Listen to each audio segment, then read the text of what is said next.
Lubos po akong nagpapasalamat sa mga hindi nakakalimot mag-subscribe sa channel na ito. Kung sino ka man, sana ay ulanin ka ng biyaya sa araw-araw. Maraming salamat po at mag-umpisa na tayo. Ako si JM, mula sa Bataan. Noong bata pa lamang ako, ay may isang karanasan na hindi ko makakalimutan sa aking pagkabata. Nakakita ko ng mga bagay na hindi pangkaraniwan, tulad ng mga engkanto sa gubat. Nakakakita rin ako ng mga hayop na may mga kakaibang katangian. Ngunit hindi ko alam noon na ang mga bagay na ito ay magiging bahagi ng aking buhay. At hindi ko rin alam na ako'y magiging bahagi ng isang mundo na hindi nakikita ng pangkaraniwang nilalang. At ngayon, gusto kong ibahagi sa inyo ang aking kwento. Ang kwento ng aking pakikipagsapalaran sa mundo ng mga engkanto.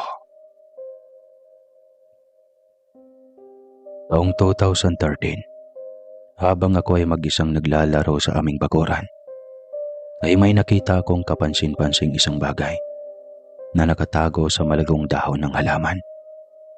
Bilog ito at kumikinang-kinang pa at kulay ginto. Dahil sa kuryosidad ko, ay agad ko itong kinuha. Sinipat-sipat ko pa ang aking paligid kung nariyan ba sila mama. Ngunit wala naman. Pagkakuha ko ay nagulat pa ako sapagkat ito'y aking nahawakan ay may mga nakikita ako sa aking balintataw na mga kakaibang nangyayari o mga imahe ng mga kakaibang nilalang. Kaya naman ako'y labis na natakot. Kaya nabitawan ko ito at nagtatatakbo patungo sa loob ng aming bahay. Napansin naman ito ng aking ama at ina, pero hindi ko sila pinakinggan. Basta tuloy-tuloy lamang akong tumungo sa aking silid habang lumuluha. Pagkatapos ay sumuot ako sa isang sulok ng aking silid at nanginginig na nakayakap sa aking sarili. Tila giniginaw ako kahit mainit ang panahon at may mga naririnig akong mga sigaw at mga humihingi ng tulong na hindi ko alam kung saan ang gagaling. Hanggang sa hindi ko namalayan, napapalakas na ang aking iyak sa mga sandaling iyon at mas lalo akong nagsusumiksik sa gilid ng aking higaan. Nakaramdam ako ng matinding takot nang biglang bumukas ang pinto ng aking silid. Napasigaw at napapikit ako dahil sa takot. Mas lalo akong napaiyak nang may humawak sa akin. Halo-halong emosyon ang aking naramdaman na mga sandaling iyon. Anong nangyayari sa iyo, anak? Bakit parang takot na takot ka? May sumalbahe ba sa iyo?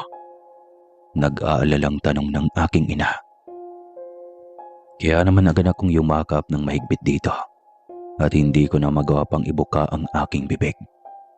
Dahil naririnig ko pa rin ang mga panaghoy ng mga taong pinapatay. Nakarinig ko naman ang aking ina at ama na nag-uusap. Anong nangyayari sa kanya, Megs? Dalhin na natin siya sa ospital. Ang tindi na ng init niya. Nag-aalalang wika ng aking ina. Sige, basta kumalma ka lang. Hindi natin alam ang nangyari sa kanya. Parang takot na takot siya kung bakit siya nag-umiiyak ng ganyan. Sabat naman ng aking ama.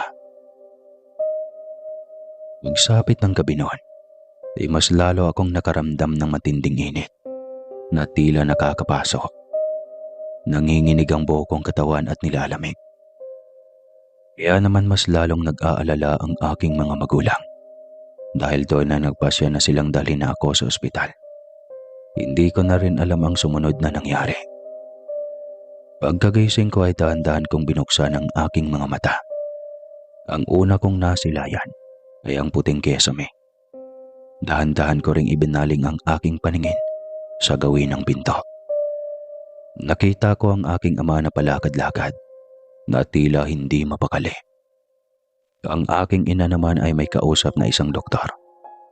Ito siguro ang tumingin sa akin. Nang bumaling ang tingin ng aking ama sa akin, ay dali-dali itong lumapit at ganun din ang aking inatang doktor. Dama ko ang pagsusuri ng doktor sa akin. Huwag niyo nang lalahanin pa ang inyong anak. Mababa na ang kanyang lagnat. At bali na rin sa resulta ay wala naman kaming nakitang kahit na anong sakit bukod sa panginginit ng kanyang katawan. Binid ko pang wika ng doktor sa aking ama at ina na kanila namang tinanguan. Paglabas nito sa aking silid, ay bumaling na nga ang aking ina sa akin. Anak, magsabi ka nga sa amin ng papa mo. Ano ba talagang nangyayari sa iyo nung isang araw? Tanong ng aking ina. Dito ko na nga sinabing lahat. Kaya naman nagimbal sila at napatakip ng bibig. Ipinakita ko rin ang aking palad dahil ramdam ko pa rin na mainit pa iyon at masakit. Kaya naman mas lalo silang nag-alala. Hindi maaari, mahal. Ang ating anak ay kabilang na. Paano natin mapipigilan ito? Ang bata pa ng anak natin. Agulgol na tura ng aking ina. Wala na tayong magagawa. Ito na ang nakatadhana sa kanya. Hindi na natin mapipigilan pa. Agulgol na turan din ng aking ama. Tapos na ang ating misyon. Hindi na tayo manggagamot. Bakit ngayon ay ang anak naman natin ang pinili? Hindi ito maaari. Hindi ako papayag. Dagdag pang wika ng aking ama. Hindi ko maunawaan kung anong sinasabi nila. Ramdam kong takot na takot ito nang makita kong anong meron sa aking palad na nakita nila. Kaya naman tinignan ko rin iyon. At pala isipan sa akin kung bakit may ganon sa aking palad. Nagmasdan ko ito. Hugis bilog siya at sa loob ng bilog ay may triangle. At sa loob naman ng triangle ay may mata na may mga nakasulat na hindi ko maunawaan. Nahinto lang ang kanilang pag-uusap nang pumasok ang doktor at sinabi na makakalabas na raw ako dahil wala naman daw mga komplikasyong sanhi ng pagkakasakit ko. Kaya naman ng araw na din iyon ay nakalabas kami. Nang makauwi na kami ay agad akong dinala ng aking ina sa isang silid. Anak, magpahinga ka muna ha. Maghahanda lang ako ng ating pagkain. Nang sa ganun ay makakain ka. Ngiting sambit ng aking ina. Opo, Nay. Sagot ko naman. Hinalikan ako nito sa noo bago lumabas ng aking kwarto. Sinulyapan mo na ako nito bago buksan at isarang pinto. Habang ako ay nag-iisa, ay nakaramdam ako ng antok. Kaya naman nakatulog ako. At hindi ko namalayan ay nanaginip na pala ako.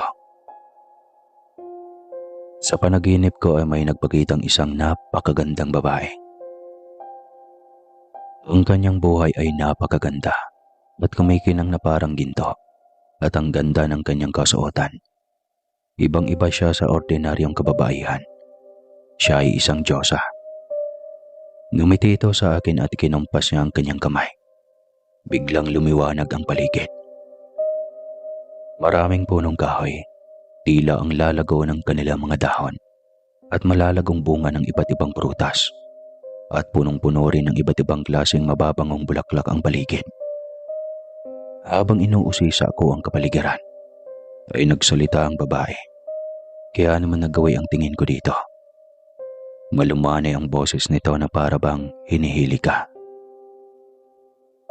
JM, ang ganda hindi ba? Ito ang aming mundo. Wala kang makikitang basura rito at mga putol na kahoy. Ngiting sambit ng babae sa akin. Opo, kisarap din po ng hangin pero gusto ko pong malaman kung bakit narito ako. Ang alam ko po ay natutulog lamang ako. Tanong ko. Gusto mo bang malaman kung bakit kita dinala rito? Gusto kong ipabatid mo sa iyong ama't ina ang aking sasabihin. Maaari ba? Tanong nito na aking tinanguhan.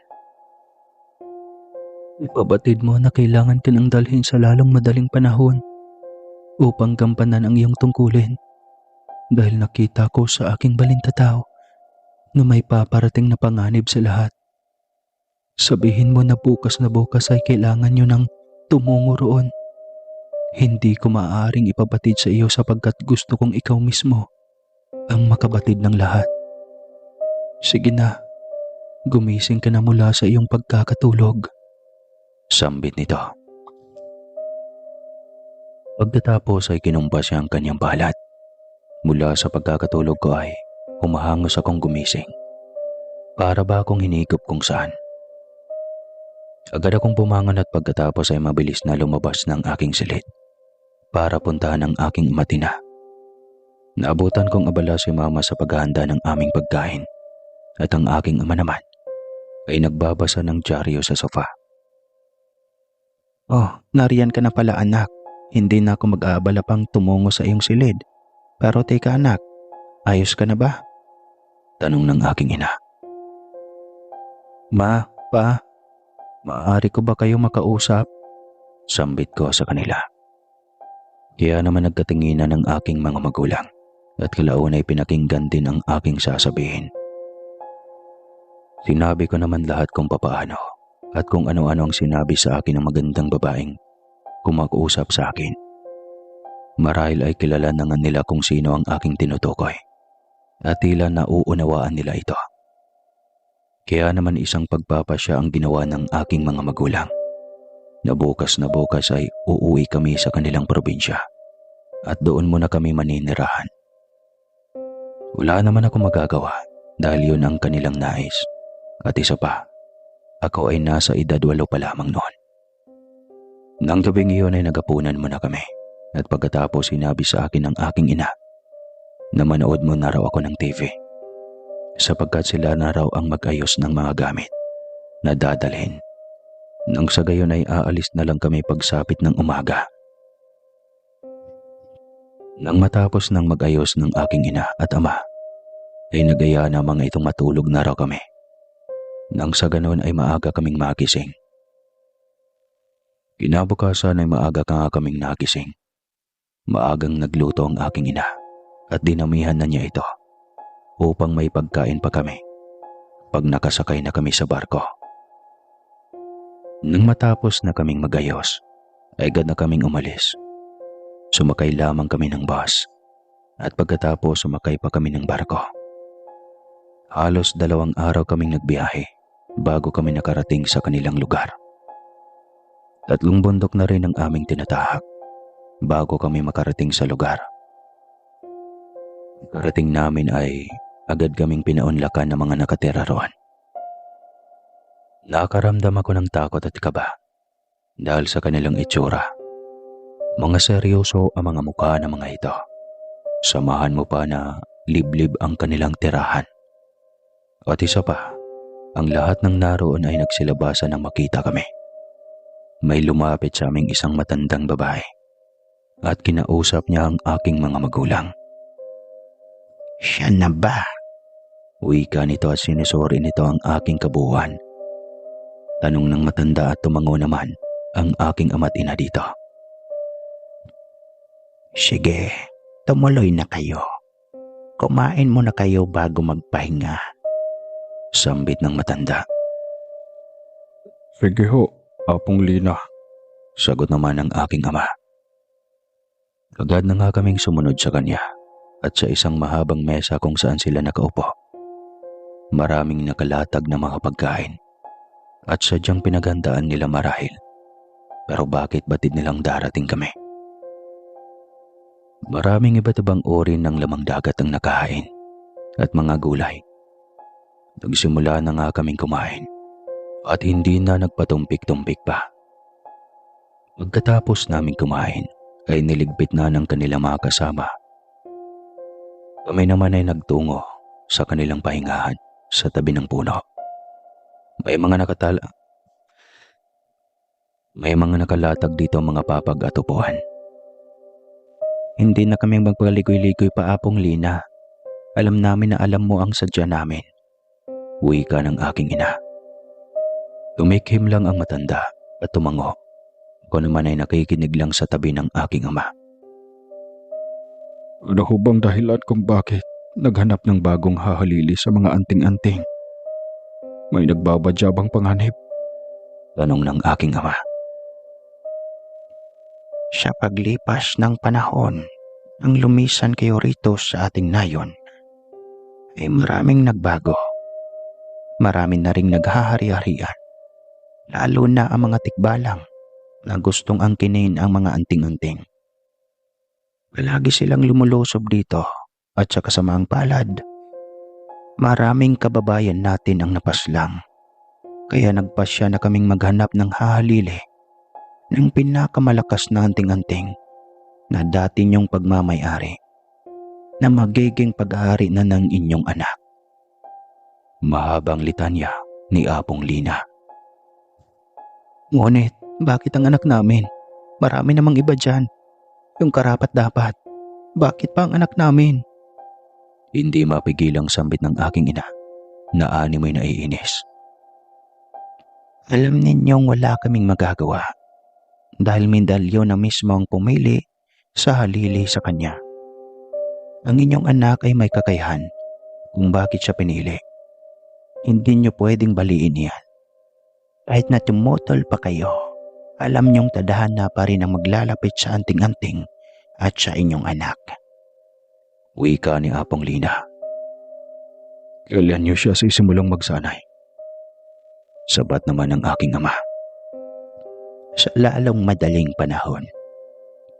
Hindi tiyak kung kailan muli sila mag-aasik. Bukas na bukas ay sasanayin na siya sa unang baitang. Alam niyong mahirap ang mga gagawing pagsubok ng isang nagmamay-ari ng medalyon. Hawak niya ang kanyang buhay. Kapag siya ay hindi nakapasa, alam ninyo kung saan siya mapupunta. Makahulugang wika ni Apong Lina na hindi ko maintindihan. Ang aking mga magulang ay nakaramdam ng takot para sa akin. Lalong-lalo na ang aking ina. Baka sa mukha nito ang pag-aalala para sa akin. Pagkatapos ng kanilang pag-uusap, ay tumungo kami sa loob ng bahay ni Apong Lina. Nagawa sa sawali ang kanilang bahay at kugo naman ang kanilang pupong. Pagpasok namin ay may napansin akong napakaraming iba't ibang nakasabit ng mga anting-anting. At sa may mesa naman, may mga halamang gamot at mga langis na ginagamit nila sa panggagamot. At mayroong mga sandata rin at mga itim na libro na nakapatong sa mesa. Pagkatapos ay tumungo na kami sa silid at doon ay kinausap ako ng aking mga magulang. Anak, JM. Bukas ang iyong unang pagsubok, anak. Batid naming hindi mo maunawaan. Pero anak, sana makinig ka sa amin ng iyong papa. Ang pagsubok ay hindi isang laro o pag-aaral. Ito ay labanan ng buhay sa buhay, anak. Pag-iusap. Mag-iingat ka na sa iyong mga kamay. Ang iyong kapalaran. Wala kami sa iyong tabi. Pag-iusap, anak. Agulgol na sambit ng aking ina. Ma, hindi ko po maintindihan ang inyong sinasabi. Hindi po ba sa school ako mag-aaral, ma? Tanong ko sa aking ina. Umiling naman sila at sinabi sa aking hindi pagsusulat ang gagawin ko bukas, kundi isang labanan. Napaisip naman ako kung kaya ko ba, lalo na't isa lamang akong paslit. Basta lagi lang nila akong pinapaalalahanan na mag-ingat daw ako. Nang gabi na ay naghapunan na kami at nagbasya na ring matulog pagkatapos. At habang ako ay mahimbing na natutulog, muli na naman akong nanaginip. Muli na namang nagpakita ang magandang babae sa aking panaginip. Magandang gabi sa iyo, JM. Narito akong muli upang magbigay naman sa iyo ng payo. Nang sa ganun ay malagpasan mo ang una mong pagsubok. Ngiting wika ng diwata. Ngayon na naman po pala. Ano po pala yung mga pagsubok na sinasabi nila? Gusto ko po sana sa school kaso sabi ni mama, iba daw ang pag-aaralan ko. May sinasabi din po silang hawak ko daw po ang buhay ko. Ano po ba ang ibig sabihin ng mga sinasabi nila? Naguguluhan na po ako. Paliwanag ko. Natawa naman ito at pagkatapos ay hinawakan ako. Biglang lumiwanag muli ang paligid. Natatandaan kong dito niya rin ako dinala noong nakaraan. Narito po pala tayo. Ang ganda po dito sa inyo. Ngiting sambit ko. Halika. Umupo ka rito. Ipapaliwanag ko ang lahat sa iyo nang sa ganun ay maliwanagan ka naman. Ngiting sambit ang babae. Sinunod ko naman ito at umupo ako sa kanyang tabi. Marahil ay naguguluhan ka sa mga bagay-bagay. Alam ko rin na hindi pa wasto ang iyong pag-iisip dahil ikaw bata pa lamang. Pero ito na ang kapalaran mo. Ikaw ay magiging isang magiting na antingero.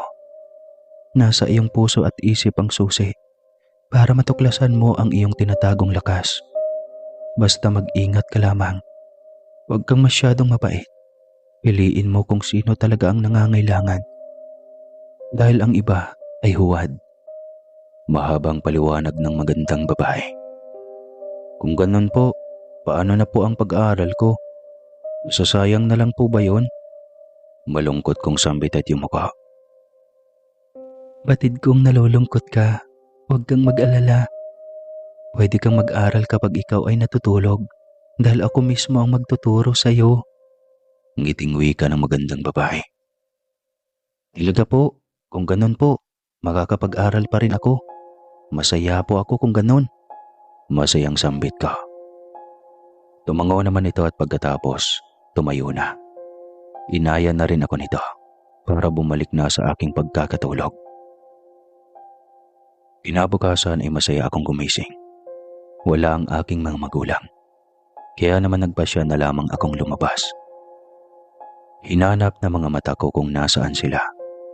Sa di kalayuan ay nakita ko ang aking mga magulang at si Apong Lina na nag-uusap. Kaya naman lumapit ako sa mga ito. Oh, narito na pala ang batang antingero. Bago tayo mag-umpisa, ay kailangan niya munang kumain ng sa gayon ay may lakas siya. Ngiting wika ni Apong Lina. At inaya na nga nila ako. Kinarga naman ako ng aking ama patungo sa mahabang mesa. Tulad nga ng kinain namin kahapon, ay ganon din ang kakainin namin ngayon. Pagkatapos kumain ay tinawag ako ni Apong Lina. Kaya naman dali-dali akong lumapit dito. Iho, ito ang pananggalang mo. Ingatan mo ito at huwag mong huhubarin ng sa ganun ay hindi ka mapahamak. Sambit nito. Kaya naman agad ko itong tinanggap. Isa itong kwintas na kulay itim. Isinuot na nga nito sa akin at inabutan din ako ng isang kasuotan. May espada at pananggalang. May inabot rin itong isang medalyon. Ito na marahil ang napulot ko noon.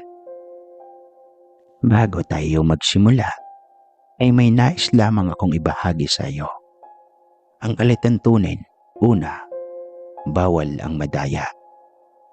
Ngalawa, hindi ka maaaring sumaklolo at pangatlo, hindi ka maaaring matakot at umiyak. Tatlo lamang ang iyong pagsubok, ngunit ang lahat ng ito ay mapanganib. Tandaan mo, huwag kang magpapadala sa tukso dahil yan ang ikapapahamak mo. Bili ni Apong Lina. Opo, may susunod po. Tipid kong sagot. Sinimulan ko na nga ang aking unang pagsubok. Dinala ko ng isang lalaki na anak ni Apong Lina sa isang gubat. Ipinaliwanag nito sa akin na kailangan kong makuha ang itim na bato sa gitna ng loob ng puno. Ngunit hindi ito madali ang paghahanap. Kailangan ko daw ng talino at pag-aralang mabuti. Pag-aari daw ito ng mga aswang, kaya naman magdoble ingat daw ako dahil nga aswang ang aking kakalabanin. Pagkatapos ay iniwan ako nitong mag-isa. Kailangan daw sa loob ng 5 oras ay makabalik kaagad ako. Nagsimula na nga akong pumasok sa loob ng kagubatan. Kahit sobrang dilim at nakakatakot, ay pinilit ko pa ring lakasan ang loob. dahil yun ang bili ni Apong Lina sa akin. Pinakaramdaman kong mabuti ang paligid at nagdoble ingat akong naglalakad at hindi gumagawa ng kahit anong ingay. Hanggang sa ako ay nakatuntong sa gitna na ng gubat. Nakarinig ako ng alulong ng mga aso na hindi ko mawari kung saan nagmumula at biglang lumakas ang bugso ng hangin. Kaya naman hinawakan kong mabuti ang aking dalang sandata. Kahit na natatakot ako, ay mas pinili kong lakasan ang loob ko. Maya-maya pa ay nakarinig ako ng atungal ng isang mabangis na hayop. Kaya naman nagtago ako sa damuhan. Halo-halong emosyon ang nararamdaman ko sa mga oras na yon. Gusto kong umiyak kaso hindi pwede. Ano ba tong lugar na to? Sambit ko sa aking sarili. Atayo na sana ako nang may maaninag ako mula sa di kalayuan patungo sa gawi ko na hugis tao. Dahil madilim ang paligid. Ngunit kita ko pa rin ang itsura nito. Kulubot ang balat, matutulis ang pangil. Buhaghag ang buhok nito. Mahaba ang mga kuko at nagbabaga ng mga mata na sa totoo lang ang wangis nito ay anyong aso. Napapalunok ako at nanginginig na ang buo kong katawan dahil sa takot. Bakit ba ganito? Ang bata-bata ko pa. Isasabak agad ako sa ganitong sitwasyon. Sambit ko sa sarili. Nanlaki ang aking mga mata nang gumawi ang tingin nito kung saan ako nagtago. Maya-maya pa unti-unti na itong lumalapit sa akin. Kaya naman inihanda ko ang aking sarili. Hinawakan ko ring mabuti ang espada at pagkatapos ay itinuto ko ito sa halimaw na papalapit sa akin. At napapapikit pa ako sa mga oras na yon. Umaatungal na rin ito. Sisigaw na sana ako nang maramdaman ko mula sa aking espada ang bigat. Kaya naman napamulat ako. Laking gulat ko na bumagsak na nga ang halimaw. Nge, bagsak ka kaagad. Hindi pa nga tayo naglalaban. Kainis ka naman, pangit. Sambit ko rito. Ang daya mo naman. Hindi ka kaagad lumabas. Habol hiningang sambit nito na nahihirapan pa. Pasensya na, natakot kasi ako sa iyo, mamo eh. Kamot ulo kong sambit. Hindi na nga ito nakasagot pa dahil nawala na ito ng hininga. Iniwan ko naman ito at pagkatapos nagsimula na ulit ako naglakad. Nang makarating ako sa dulo ay mas nakaramdam ako ng kilabot sa aking sarili dahil sa aking mga nasaksihan. Maraming putol na katawan ng tao ang nagkalat. Nilalangaw na ang mga ito at umaalingasaw na. Halos inaagnas na ang iba dahil makikita mo talagang inuuod na. Marahil ay ilang araw na ang mga itong nakatapon. Halos bumaliktad ang aking sikmura. Kaya man mabilis akong umalis ron. Leche naman mga aswang na iyon. Hindi pa nila inubos. Itinira pa talaga nila. Sambit ko sa aking sarili na pahawak-hawak pa sa aking sikmura dahil hanggang noon ay naduduwal pa rin ako. Maya-maya pa ay nakarinig ako ng mga angil ng dilalang sa paligid. Kaya naman mabilis akong nagtago sa malalagong dahon. Dahil sa liit ko ay siguradong hindi nila ako basta-basta makikita. Ngunit kailangan kong magdoble ingat dahil hindi sila basta-basta lang. Nanlaki ang aking mga mata dahil hindi lang isa kundi napakarami nila. Naglalaway ang mga ito at tila may inaamoy-amoy pa. May tao. Tipid na wika ng isang aswang habang inililibot ang kanyang paningin sa paligid. Kaya naman nagsiangilan ang mga kasama nito. Kitang-kita ng dalawang mga mata ko kung paano sila nagpalit ng anyo bilang isang mababagsik na nilalang. Kaya naman dahan-dahan akong umalis sa aking pwesto. Lumusot ako sa mga masusukal at doon nagtatatakbo. Naririnig ko pa rin ang kanilang pag-angil. Hanggang sa napagod akong tumakbo. Muli na naman akong nagtago sa likod ng malaking puno. Hindi ako gumawa ng kahit anong ingay. At pinakaramdaman kong mabuti kung nariyan lang sila sa paligid na naghihintay sa aking paglabas. Naalala ko naman ang aking pagsubok na kailangan kong makuha ang itim na bato mula sa loob ng puno. Kaya naman nagpasya akong lumabas. Laking gulat ko nang makita ko sa aking likuran ang isang napakalaking baboy. Matutulis ang mga pangil nito. Mapupula ang mga mata at nanlilisik itong nakatingin sa akin. Tatakbo na sana ako nang makita ko muli sa aking harapan ang napakaraming aswang. Kaya naman binalot na ako ng matinding takot. Anong akala mo? Magkakawala ka sa amin. Nagkakamali ka. Gising sambit ng aswang. Maawa na po kayo sa akin. Isa lamang po akong batang paslit. Nakikiusap po ako sa inyo. Huwag niyo akong kainin. Hindi ako masarap. Lakas loob kong sambit. Bata, hindi kami marunong maawa. Ang mga aswang na kagaya namin na hindi marunong maawa. Hindi ka ba natatakot sa amin, ha? Magdasal-dasal ka na.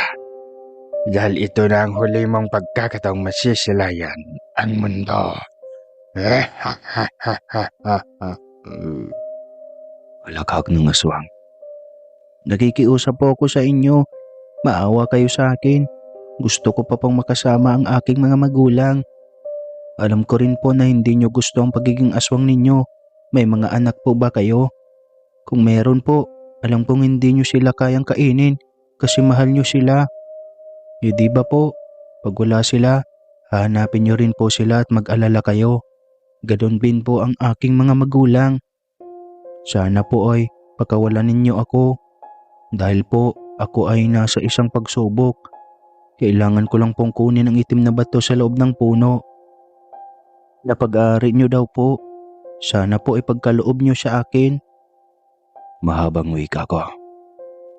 Nagkatingina naman sila at nagsipagtanguan. Maya-maya ay bumalik sila bilang anyong tao. Bata, isa kang kahanga-hanga. Hindi namin nakalain na napakabuti mong bata. Tama ka. Hindi namin kagustuhan ang pagiging aswang. Sinalin lang kami ng aming mga kamag-anak namin. Ngunit bakit kailangan makuha ang aming binhi? Ano ang iyong gagawin? Tanong ng babaeng aswang na medyo bata pa. Ako po ay sinubok. Kapag napasa ko po ang 3 pagsubok ay magiging isang ganap na antingero raw po ako. At ito po ang kauna-unahang pagsubok. Sa buhay, hindi naman po natin kailangan ng tapang at laban. Ang kailangan po natin ay ang mausisang pag-usap nang sa gayon ay may pagkaunaawaan po at hindi po ako matatakot sa inyo dahil tulad ko po ay tao rin po kayo. Mahinahong sambit ko. Buti mong bata, sana ay kasing laki mo na ang aming anak kung nabubuhay pa siya. Kaso pinaslang siya ng mga tao. Kay lupit nila, kaya kami ay umanib sa kinikilala naming Panginoon na si Tarke. Isang mabangis na tikbalang. Simula noon kapag may nagagawi rito, ay aming ginagawang pagkain. Sambit nito. Huwag po kayong mag-alala. Kapag ako ay naging ganap na antingero, ay una-una ko po kayong tutulungan upang maging tao po kayo muli. Tugon ko. Inihubad ko ang kwintas na pananggalang na ipinagkaloob ni Apong Lina at iminaba ko ito sa lupa kasamang sandata. At dahan-dahan akong lumapit sa babae na ikinataka nito. Paglapit ko ay mabilis akong yumakap sa kanya at napapikit. Naramdaman ko naman ang pagtugon ng yakap nito sa akin. Huwag na po kayong malungkot. Makakasama niyo rin po ang inyong anak. Nakikita niyo po ang iyong ginagawa. Hayaan niyo po akong yakapin po kayo nang sa ganun ay mabawasan ang lungkot at pangungulila sa inyong anak. Sambit ko. Maraming salamat bata. Ang akala ko ay lahat ng tao ay masama. Ngunit nagkamali ako. Ang isang katulad mo ay pinahahalagaan. Maaari ba akong humingi ng pabor? Bago ko ipagkaloob sa iyo ang iyong sadya, maaari mo ba akong tawaging ina? Wika nito. Kaya naman kumalas ako mula sa pagkakayakap dito at ngumiting tumingin sa kanya. At pagkatapos ay tumango ako. Opo, Mama. Bibid kong sagot rito. Nakita ko ang kanyang mga luha na unti-unting umaalpas at mas lalo ako nitong niyakap at doon umagulgol. Hinayaan ko na lamang siya habang ang kanyang mga kasama ay tila naaawa at nagsipagtulo na rin ang mga luha. Maya-maya pa ay tumigil na ito at tingin sa akin. Maraming salamat. Kunin mo na ang iyong sandata at ang iyong pananggalang. Huwag mong huhubarin iyan. Sumama ka sa amin at ibibigay namin ang iyong kailangan. Ngiting wika nito. Kaya naman tumango ako at mabilis na pinulot ang sandata. At ang kwintas ay muli ko itong isinuot. Pagkatapos ay tumungo na nga kami sa isang lumiliwanag na kakaibang puno. Mula roon ay kinuha ng babaeng itim na bato at ipinagkaloob ito sa akin. Sinuri ko ang batong ito. Para itong isang bote, ngunit kulay itim. Bata, inhatid ka namin sa labasan nang sa ganun ay hindi ka maliligaw sa gubat na ito. Sana ay hindi mo gamitin iyan sa kasamaan at sana ito pa rin maayong pangako na kami ay iyong gagamutin.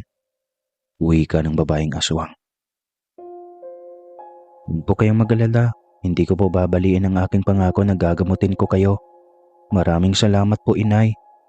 Masaya akong wika. Pagkatapos na yun ay hinatid na nga nila ako sa labasan. Nang lumabas ako ay muli ko silang nilingunan. Kitang-kita ko ang masaya nila mga ngiti. Kinuwayan ko naman ang mga ito bago lumabas. Paglabas ko ay punong-puno ako ng kumpiyansa sa aking sarili. Tila nawala ang takot sa aking puso. Sinabi ko sa aking sarili na kapag naging ganap na akong antingero, ay unang-una ko silang gagamitin upang mamuhay sila ng normal. Malapit na ako sa bahay nila Apong Lina. Mapansin ko ang napakaraming tao. Maya-maya pa ay lumingon ang mga ito at tumayo habang may nakisilay na mga ngiti sa kanilang mga labi. Ang aking ama naman ay nagtatatakbo patungo sa akin at pagkatapos ay niyakap ako nito ng pagkahigpit-higpit. Salamat sa Diyos dahil ligtas ka, anak ko. Ang akala ko ay hindi ka na makakabalik pa sa amin. Ngayon pa lang ay pinagmamalaki na kita dahil natapos mo ng maayos ang una mong pagsubok. Masayang sambit ng aking ama. Itay, salamat po. Tara na po, Tay. Medyo nanggugutom na po ako eh. Ngiti kong sambit. Kaya naman hinawakan nito ang dalawa kong kamay at pagkatapos naglakad na patungo sa bahay ni Apong Lina.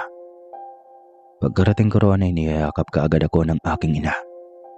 Ang mga kasama naman nila ay hiyawan sa tuwa nang ipinakita ko ang itim na bato, ang binhi ng mga aswang. At pagkatapos ay inabot ko ito kay Apong Lina. Binabati kita. Dahil nalagpasan mo ang unang pagsubok, ramdam kong hindi dahas ang iyong ginamit na panlaban, kundi ang pakikipag-usap niyang maayos at pangungumbinsi. Nakita ko rin hindi ka na natatakot, kaya alam kong makakayanan mo ang dalaw pang natitirang pagsubok. Ngiting wika ni Apong Lina. Ako naman ay nagpasalamat sa kanya. Nakita ko namang inilapag niya ang binhi ng mga aswang sa mesa. Nakita ko ring inusalan niya ng dasal ito. At pagkatapos ay hinati niya ito sa gitna, gamit ang kanyang punyal. Ngayon ay hindi na sila maisasalin pa sa iba ang kanilang pagiging aswang. Sambit ni Apong Lina. Pagkatapos noon ay sinunog ito ni Apong Lina. At pagkatapos ulit, tumungo kami sa loob para kumain Kailangan ko na raw magpahinga dahil bukas na bukas ay isasagawa ko na raw ang pangalawang pagsubok. Kaya naman sinunod ko ang bili nito. Pagkatapos nga namin kumain, ay agad na akong nagtungo sa aming silid para matulog. Habang ako ay natutulog, muli na namang nagpakita sa panaginip ang napakagandang diwata. Binabati kita, JM, dahil nakapasa ka sa una mong pagsubok. Ngunit sa pangalawa mong pagsubok, kayanin mo kaya. Pero alam ko malalagpasan mo rin ito. Basta't huwag ka lang magpapalinlang. Lahat ng iyong makikita ay huwag mong paniniwalaan dahil yan ang ikapapahamak mo. Makahulog ang wika nito. Ano pong ibig niyong sabihin, Diwata? Hindi ko po maunawaan ang nais niyong ipabatid. Nagugulo ang tanong ko rito. Hindi ko maaaring sabihin dahil gusto kong ikaw ang makatuklas. Naniniwala kami sa iyong kakayahan, batang antingero. Kailangan mo nang tapusin ang iyong mga pagsubok dahil nalalapit na ang digmaan sa pagitan ng mga mababagsik na tikbalang at antingero. Ikaw lang ang makakapuksa sa pinuno nilang si Tarke. Hanggat nabubuhay ito, hindi matatapos ang sigalot sa pagitan ng mortal at immortal. Mahabang tugon ito. Ngunit isa lamang akong paslit, hindi ko pulbos maunawaan ang lahat. Pero ipinapangako ko po na tutuparin ko at gagalingan ko nang sa gayon ay matupad ko ang pangako ko sa mga aswang na nakilala ko na gagamutin ko sila. Desididong wika ko. Sige, magpahinga ka na. Kaya lamang ako nagpakita ay parating sa iyo ang mga babala.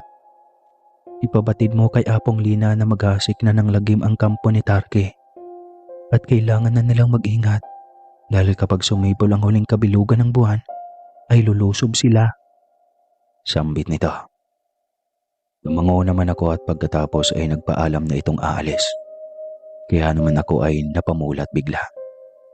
Mabilis akong tumayo at tumahangos na tumungo palabas. Nakita ko ang aking mga magulang at si Apong Lina na masayang nagkukwentuhan. Nagulat naman sila nang makita nila ako na tila ba nababalisa. O JM, bakit gising ka pa? Hindi ba't gabi na? Kailangan mo nang magpahinga nang sa gayon ay may lakas ka para bukas. Ngiting sambit ng aking ina. Si Apong Lina naman ay hindi kumikibo. Tila ramdam nito na may gusto akong ipabatid. Kaya naman hindi na ako nagpatumpik-tumpik pa. Dito ko na rin sinabi ang lahat ng sinabi ng magandang babae sa aking panaginip. Kung siya ganon, kailangan na nating maganda. At kailangan mo nang matapos ang dalawang pagsubok nang sa ganon ay pumasok na sa iyong pagkatao ang pagiging isang antingero. Ngayong gabi ay kailangan mo nang tapusin ang dalawang pagsubok dahil nasisiguro ko sa loob ng 3 araw lalabas ang huling kabilugan ng buwan. Sambit nito. Bahala naman ang lahat, maging ang aking mga magulang. Kita ko sa mga mata nila ang pag-aalala sa akin. Kaya naman lumapit ang mga ito sa akin at binigyan ako ng mga ito ng mahigpit na yakap. Anak, kaya mo bang hindi matulog ngayong gabi? Patawad anak. Kung hindi sana kami naging isang antingero at antingera, hindi ito mangyayari. Hindi mangyayari ang lahat ng ito. Malungkot na sambit ang aking ina. Huwag po kayong mag-alala ma. Kakayanin ko po alang-alang sa inyo at sa mga pinangakuan kong aswang. Kung hindi ko po gagawin ang lahat ng ito, baka buong mundo na po ang sasakupin nila pag nagkataon. Tugon ko naman. Basta anak, mag-iingat ka ha. Ingatan mo ang iyong sarili para kay mama at papa ha. Ipangako mo. Wika ng aking ina. Tumango naman ako at muling yumakap sa kanila. Nung kumalas ako ay lumapit ako kay Apong Lina. Lola, handa na po ako. Ngiting wika ko. Ngayon ay ihanda mo ang iyong sarili.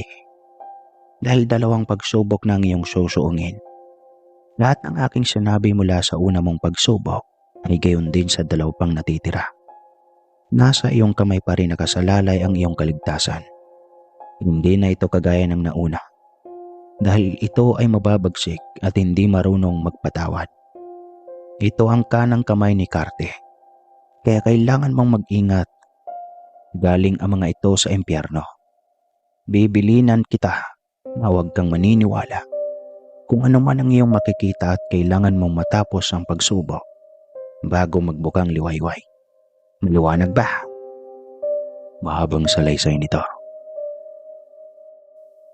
Agad naman akong tumango at pagkatapos tumungo kami sa gitna ng kakahuyan. Meron siyang inusal na isang Latina. Biglang humangin ng ubod lakas mula sa harap namin ay may isang liwanag. Tumungo ka na sa lagusan dahil malapit nang maubos ang oras. Basta ang bilin ko sa iyo ay lagi mong itatak sa iyong puso at isipan. Huwag kang padadaig sa tukso. Bilin ni Apong Lina.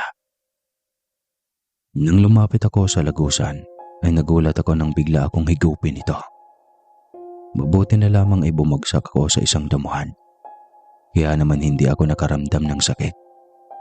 Nagtaka naman ako bakit maliwanag samantalang gabi na. Nakaramdam naman ako ng kilabot sa paligid. Masasabi kong nakakatakot ang lugar na ito. Ang mga puno ay patay na. Tila wala ng buhay ang natitira rito. Biyak na ang mga lupa. At wala ka ring makikitang may buhay rito. Kahit pa mga hayop. Ano bang klaseng lugar to? Kailangan kong maghanap ng mapagtataguan nang sa ganun ay malaman ko kung ano ang makakalaban ko. Sambit ko sa aking sarili. Tanging ang may damo lamang ay yung binagsakan ko. Agad na akong nagtatatakbo papasok sa loob ng gubat na yon. Lakad-takbo ang aking ginawa. Ngunit wala akong makita ni isang malalagong damo o dahon doon. Habang ako ay naghahanap, nakarinig ako ng mga nakakatakot na tunog at ang mga huni ng ibon. Kaya naman nagpalingalinga ako sa paligid. Ngunit wala akong makita ni isang hayop, maging sa panghipapawid. Kaya naman mabilis akong tumakbo hanggang sa may nakita akong isang malaking puno. Marami itong baging. Kaya naman doon ako nagkuble. Lalong bumilis ang tibok ng aking puso. Kaya naman nagdasal ako na sana ay bigyan ako ng lakas at pananggalang ng sa ganun ay makalaban ako kung ano amang nilalang ang aking makakaharap. Maya-maya pa ay nakarinig ako ng isang boses ng batang humihingi ng saklolo. Nagtatalo ang puso at isip ko. Dahil naalala ko ang bilin ng magandang babae sa aking panaginip, na huwag akong maniniwala sa mga naririnig ko sa lugar na ito. Ipinikit ko ang aking mga mata at pagkatapos itinakpan ko ang aking tenga. Pinipilit kong labanan ang nagtatalo kong puso at isip. Dahil sa puso ko ay naaawa ko at gusto kong tulungan. Ngunit ang isip ko ay nagsasayabang wag. Kaya-maya ay nawala ng naririnig kong batang humihingi ng saklolo. Ngunit hindi pa ito natatapos sapagkat nakarinig na naman ako ng boses na talagang nagpadilat sa aking mga mata. Dahil kilala ko ang boses na iyon na walang iba kundi ang aking ama't ina. Ngunit hindi pa rin ako tumayo. Hindi ako maaaring magpalinlang. Pero nagulat ako nang nagtakang magsalita ito habang tinatawag ang pangalan ko. JM anak, huwag ka nang magtago dyan. Ayaw mo bang makita ang mama mo? Halika na, sumama ka na sa amin. Delikado ang lugar na ito para sa iyo. Uwi ka ng boses ng aking ina. Ngunit kahit gano'n na hindi pa rin ako lumabas. Kaya naman todo kumbinsi sila sa akin. Ang hindi nila alam ay nakikita ko ang kanilang totoong wangis. Mula sa mga baging na pinagtataguan ko ay may maliit na sewang. Napapalunok ako ng aking laway sa mga sandaling iyon. Kitang-kita ng dalawang mga mata ko ang buhagag nilang mga buhok at nakasuot sila ng mga itim na kasuotan. At pagkatapos kulubot ang kanilang mga balat na para bang mga zombie. Dahil kulay berde na ang mga balat nila. Sobrang haba rin ng kanilang mga ilong. At may mga matutulis silang pangil na parang sa leon. Mapopula rin ang kanilang mga mata. Maaari ito na ang mga mangkukulam na sinasabi ni Apong Lina. Nang kanang kamay ng karte na iyon. Nakita ko naman na huminto sila sa pagtawag sa aking pangalan. Nang maramdaman ko na may humila sa akin mula sa aking pinagtataguan. Kaya naman napahiyaw ako. Alam mo siguro hindi ka namin mahahanap, Paslit. Sambit ng isang mangkukulam. Habang hawak-hawak nito ako ng mahigpit, nagpupumiglas ako. Ngunit napakahigpit ng hawak nito sa akin. Inaladkad ako nito patungo sa mga nanggagaya sa mga magulang ko. Isang Paslit, hanga ako sa iyong talino. Dahil hindi ka namin malinlang. Marahil ikaw ang sinasabi nilang hahalili sa mga anting-anting na dapat ay magmamay-ari namin. Isa kang hangal bata. Ang dapat sa iyo ay nag-aaral. Sambit nito. Kawalan ninyo ako. At ano ba ang inyong mga pinagsasabi? Ako ay naligaw lamang sa lugar na ito. Pagsiso ng aling ko. Sinungaling. Alam namin na hindi ka naliligaw. Ikaw ang pinapadala dito ng matandang iyon upang puksain kami. Pero hindi mangyayari yon. Dahil gagawin ka naming hapunan at ang iyong ulo ay ireragalo namin sa iyong mga angkan. Nakakatakot na sambit nito. Hindi mangyayari yun.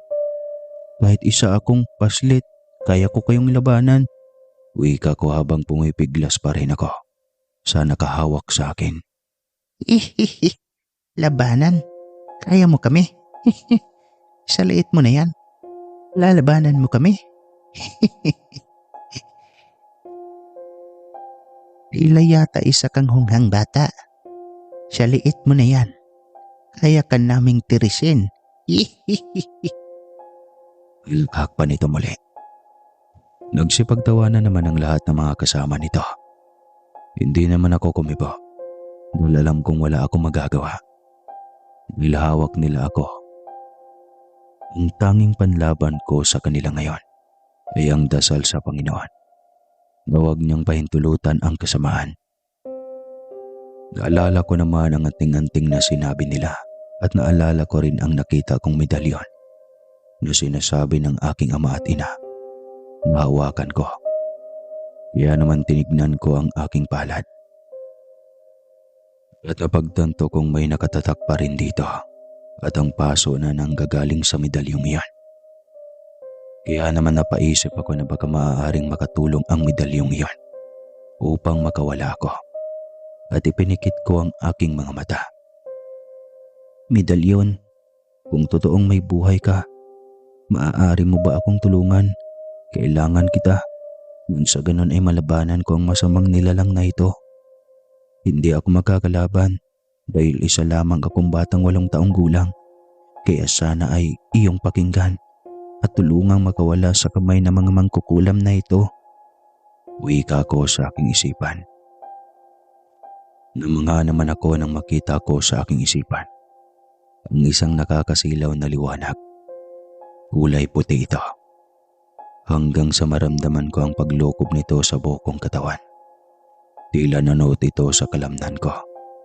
Ang matinding lakas at init na nagmumula sa medalyong iyon. Hanggang sa idinilat ko ang aking mga mata. Nakita ko ang aking palad na lumiliwanag na. Hindi nila ito napansin. Kalad ka rin na yan.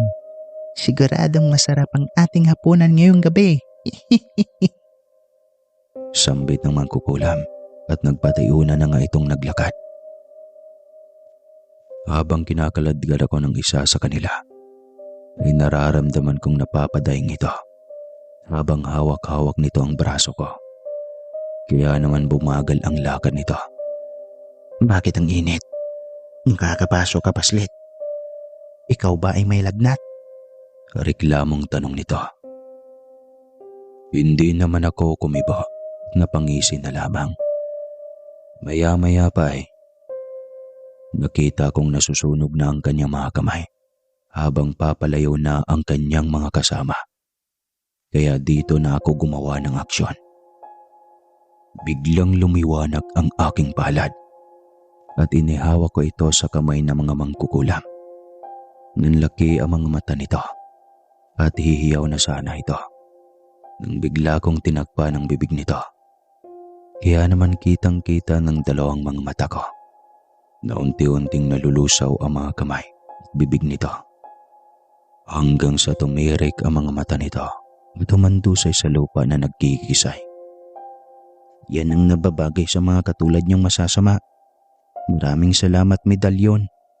Sambit ko sa aking sarili. Agad ko silang sinundan nang hindi nila napapansin. Maya-maya pa ay napansin ng isang kasama nila na wala ang may hawak sa akin kanina. Kaya naman huminto sila sa paglalakad. Pinuno, bakit wala si Pulot at ang batang bihag? Tanong nito na ikinataka nila. Bumalik kayo. Nakakaramdam ako ng hindi maganda. Tila may nangyari sa ating kasama. Sambit nito. Agad naman siyang sinunod ng mga mangkukulam.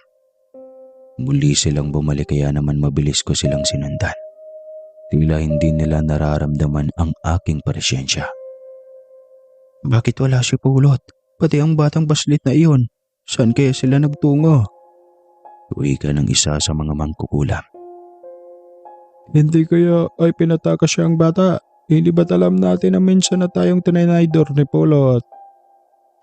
Tugon naman ng isa sa kanila. Hindi niya magagawa pa yon dahil nilinlang natin ang kanyang isipan. Marahil ay may ibang dahilan. Sambit ng isa pa habang sinusuri nito ang paligid. Ako naman ay nakakubli pa rin sa mga tuyot na kahoy. Nakita kong naghahanap sila kaya naman napangisi ako. Abdok, wala si Pulot. Tila tumakas nga ang mga ito. O di kaya may masama nangyari sa kanya. Kailangan natin bumalik upang maipagbigay alam kay Pinunong Nilok at Tegra na hindi natin nakita si Pulot. Sambit naman ang isa.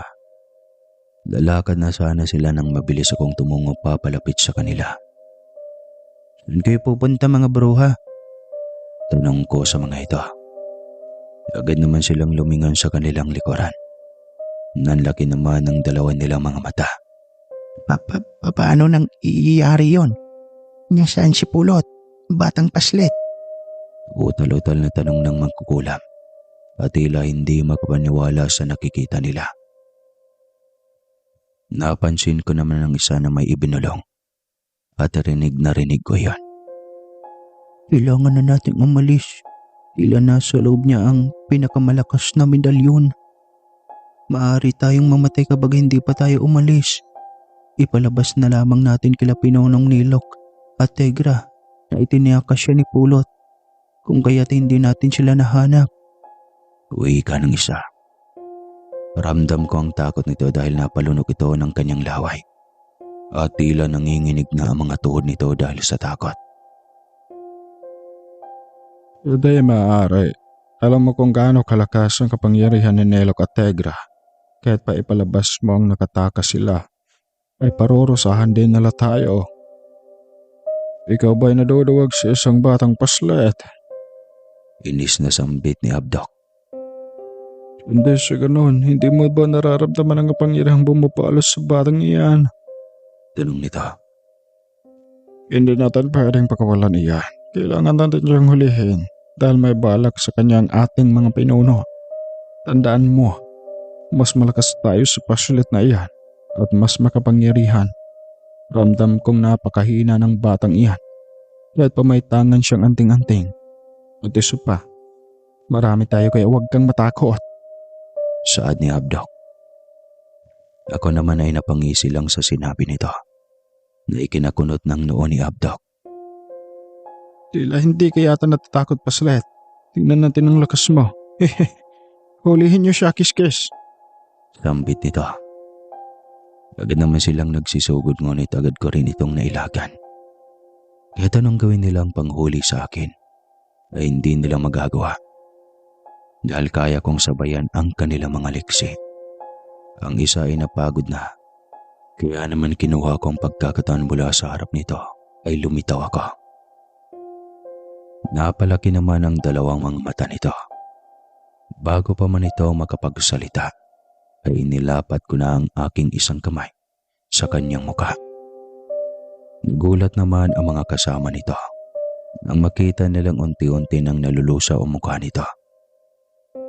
Nakitang-kita ng kanilang dalawang mga mata kung paano mangisay ang kanilang kasama. Hanggang sa tuluyan na itong malusaw at nawala na parang bula. Hindi maaari. Tunay ngang makapangyarihan ng batang yan. Kailangan na nating makalayo. Sambit ng isang bruha. Aalis na sana sila nang bigla akong nag-usal ng isang dasal. Hindi ko mawari kung papaano ko natutunan. Maya-maya ay huminto sila at tila hindi makagalaw. Tanging mga mata at bibig lang ang gumagalaw sa kanila. Anong nangyayari? Bakit hindi tayo makagalaw? Anong ginawa mo sa amin, batang paslait? Takot na tanong ni Abdok. Hindi ko sasabihin. Alam na kayo sa sinira ninyong kalikasan. Huwag kayong mag-alala. Ako na ang maghahati ng balita na kayo ay naglaho na parang bula. Sambit ko. Kita ko sa kanilang mga mata ang takot. Maya-maya pa isa-isa na silang nalulusaw. Para silang mga kandilang nauupot ng unti-unti. Nang maubos na sila ay agad na akong umalis roon upang sundan ang kanilang pinuno.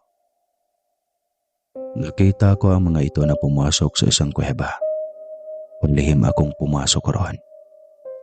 Pagpasok ko ay napakadilim ng paligid. Tanging mga sululang ang kanilang liwanag. Pasimple akong pumasok at pagkatapos, nagkubli ako sa mga malalaking bato. Kitang-kita ko ang mga naupo sa kanilang trono. Bakit wala pa sila Abdok at Pulot? Ramdam kong may masamang nangyari sa kanila. Kung kaya magpahanggang sa ngayon ay hindi pa sila nakakabalik. Sambit ng isang pinuno. Huwag kang masyadong kabahan, isang paslit lamang iyon. Hindi sila kayang saktan nun dahil wala pa sa loob nito ang pagiging antingero. Umupo ka rito, Tegra. Maghintay tayo rito sa kanilang pagdating. Wika naman ng isa. Agad naman itong sununod ng isa. Umupo ito sa tabi ng isang mangkukulam. Ako naman ay nakatago pa rin at naghihintay. Hindi na ako makapaghintay ni Lok. Kailangan nating maubos ang lahi ng antingero. At kapag nangyari yun, ay mahihigitan natin ang mga tikbalang. Sambit ni Tegra. Ano ang iyong ipahiwatig? Lilinlangin natin sila. Tila gusto ko ang iyong plano, aking kapatid. Nung naman ninilok. Mahabang panahon ng paghahari ng mga tikbalang at isa pa ay ginagamit lamang nila tayo. Pag natupad na nila ang kanilang hangarin, ipapatayin na rin nila tayo. Kaya ngayon pa lang ay kailangang mapasakamay na natin ang anting-anting. Tandaan mo, ang mga tikbalang ay mapagbalat kayo at tuso, kaya kailangan natin silang linlangin. Ngiting sambit ni Tegra. Umango naman ito, maya-maya pa ay napansin nilang hindi pa dumarating ang kanilang mga kasama. Kaya tumayo sila at nagkatinginan.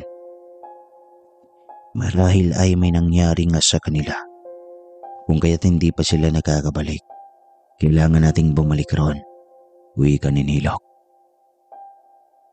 Kaya naman dito na ako lumabas sa aking tinataguan. Hindi na kailangan. Pinasabi nga pala nila na sumunod na lang daw kayong dalawa sa impyerno. Gising sambit ko sa mga ito. Nagulat naman sila nang makita ako at kalaunay matalim na nakatitig sa akin. Hindi maaari. Paano nangyari yon? Hindi makapaniwalang sambit ni Tegra. Patawad ngunit wala na sila. Hindi ko rin nakalaing napakasama ninyo dahil kahit kakampi ninyo ay tatalunin ninyo rin. Ganid kayo sa kapangyarihan kaya kailangan nyo nang maglaho. Sambit ko. Mag-uusal sana sila ng dasal nang bigla kong inunahan sila. Sa tulong ng medalyon ay nagawa kong lapitan at hawakan ang kanilang mga muka. Hindi na sila nakasigaw pa. Nang unti-unti na silang natunaw. Nang mawala na sila ay nagulat ako dahil may biglang nahulog na dalawang itim na bato na galing sa dalawang magkapatid na mangkukulam. Agad ko itong pinulot at pagkatapos ay kinuha ko ito. Yumanig naman ang kuweba. Kaya naman ang bilis kong tumakbo palabas ng kuwebang iyon. Nakita kong lumiliwanag ang paligid at umulan ng napakalakas. Namangha ako, nagkaroon ng buhay ang mga puno. Nawala na ang kadilimang bumalot sa paligid. Naalala ko naman na kailangan ko nang bumalik, kaya naman nakiusap ako sa medalyon na ibalik na niya ako sa aking mga magulang. Ipinikit ko ang aking mga mata. Pagmulat ko, ay nasa harapan na ako ng aking mga magulang na kanilang ikinagulat. Maging si Apong Lina at ang mga kasama nito ay nagulat rin. Tuwang-tuwa naman ang aking ama at ina na niyakap ako. Hila na iiyak sila pagkatapos ay muli akong bumitaw sa pagkakayakap sa kanila. Lumapit ako kay Apong Lina at ibinigay ko ang dalawang pini. Minyabati kita, JM. Siya ka ng ganap na antinghero. Ngayon ay kailangan mo nang magsanay sa maikling panahon dahil mamayang gabi ang huling kabilugan ng buwan. Uwi ka ni Apong Lina. Agad ko naman itong tinanguan. Sinabi ko rin na simulan na namin ang pagsasanay. Nagkatingin na naman ang aking mga magulang. Pagkatapos tumingin rin sila kay Apong Lina. Anak, kaya mo ba talaga? Hindi ka ba napapagod? Tanong ng aking ina. Umiling ako at pagkatapos isang matamis na ngiti ang ipinakita ko sa kanila. Nang lumiwanag na ay nagsimula na nga kami ng ensayo. Itaramdam kong pagod ako. May kailangan kong gawin. Hanggang sa sumapit ng dapit hapon. Hindi na kami nakaramdam pa ng gutom sa mga sandaling iyon. Ipinagkaloob na rin ni Apong Lina ang lahat ng anting-anting sa akin. At isinubong ito sa lahat ng bahagi ng aking katawan. Ramdam ko ang matinding kapangyarihan na bumalot sa buo kong katauhan. Ang lahat ng aking mga kasama ay pumasok na sa bahay ni Apong Lina. At doon kami lahat ay nagkuble dahil nilagyan ng pananggalang ni Apong Lina. Maya-maya pa ay nakarinig na kami ng mga huni at mga yabag ng mga kabayo. Ang mga kubong naroroon ay tila nagigiba dahil dinig na dinig namin ang mga tunog na nanggagaling sa labas. Dinig na dinig din namin ang mga umaalulong na mga aso. Sa hindi namin alam kung saan ang galing at mga ibon na nagsisiliparan at tumuhuni. Wala mga antingeros sa kanilang bahay. Ilan naramdam nila ang ating presensya. Mahal na Haring Karte. Sambit ng isang nanggagaling sa labas. Marahil ay nagkukubli silang lahat sa batong bahay na yan. Kailangan nating wasakin yan. Tugon ng kanilang Haring Karte. Ilang saglit pa ay dinig na dinig ko ang pagsira nila sa pananggalang ng bahay ni Apong Lina. Kaya naman isang pagpasya ang aking ginawa. Pasimple akong tumayo at lumabas nang hindi namamalayan ng aking ama at ina. Tumigil na kayo mga kabayang tao. Sigaw ko sa mga ito. na nagpatigil sa kanilang mga ginagawa. Nakakatakot ang kanilang mga itsura dahil kalahating tao at kalahating kabayo ang kanilang mga katauhan. Mapupula din ang kanilang mga mata. Bata, hindi ka ba natatakot sa amin na kakainin ka namin? Ngiting sambit ng isa sa mga ito. Hindi ako matatakot sa inyo dahil mahihina lang kayo.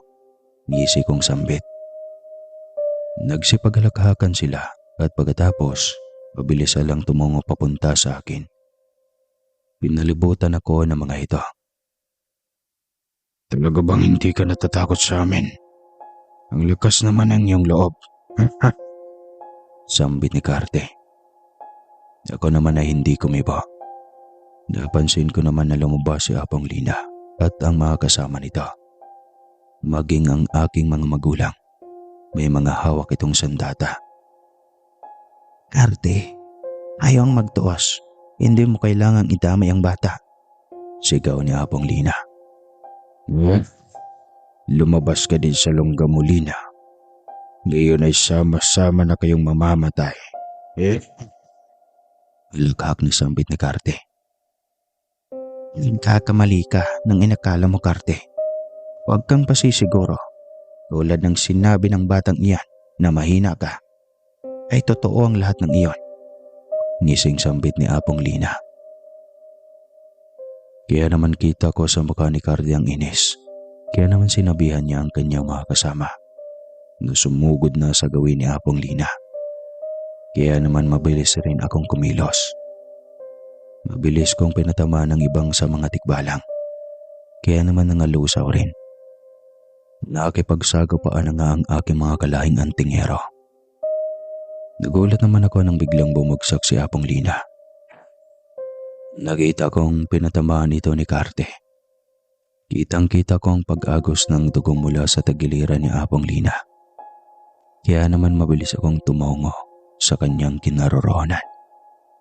Agad ko itong tinulungan. Tama na, Carte. Ano pa ba ang gusto ninyo? Bakit niyo ginagawa ang lahat ng ito? Nung ko rito. Ngumisi lamang ito. Hindi ba naintindihan, bata? Gusto kong pagharian ang buong sangkatauhan. Kaya ginagawa ko ang lahat ng ito. Sambit nito na nagagalak. Napayuko naman ako at pagkatapos ay pumikit. Tila nagkakamali ka. Gusto mo ng kapangyarihan. Kahit na hindi naman iyo. Para sa iyo ang gusto mo ay nasa akin na. Tinding hindi ko to ibibigay sa iyo. Ngisi kong sambit. Kaya naman sumeryoso ang mukha nito at pagkatapos ay sinugod ako. Mabuti na lamang ay nailagan ko ito. Ilang saglit pa ay nagtunggali na nga kami.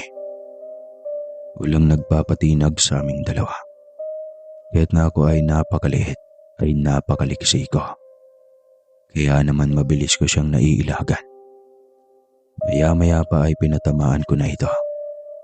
Nang hindi niya namamalayan na kanya namang ikinagulat.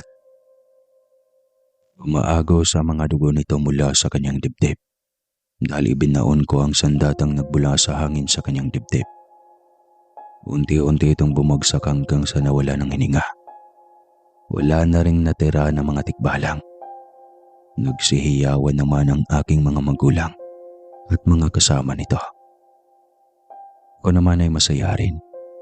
Ngunit naaalala ko ang kalagayan ni Apong Lina. Kaya mabilis ko itong nalapitan at pagkatapos ay tinulungan. Gamit ang aking anting-anting ay ginamot ko ito. Kaya naman unti-unti nang naghihilom ang mga sugat nito. Nang lumiwanag na ay nasunog ang mga labi ng mga tikbalang. Binabati kita, GM. Nang dahil sa iyo ay nailigtas mo kami. At ang buong sanlibutan, yun ay mananahimik na magpakailanman ang ating lugar. Dahil sa pagkawala ng mga tikbalang.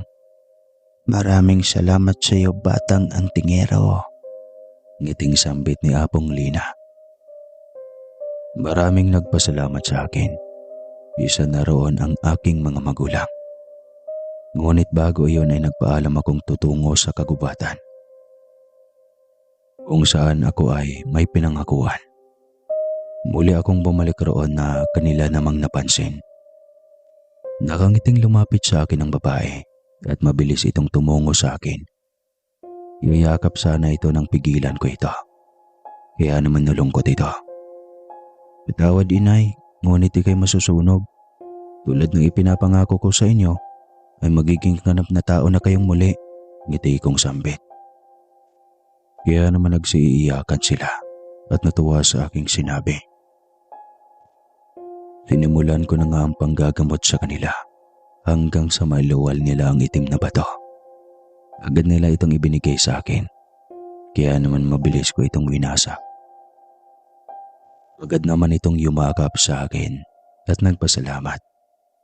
Isinama ko na rin sila sa bahay ni Apong Lina. Masaya silang nakatingin sa amin nang makalapit kami.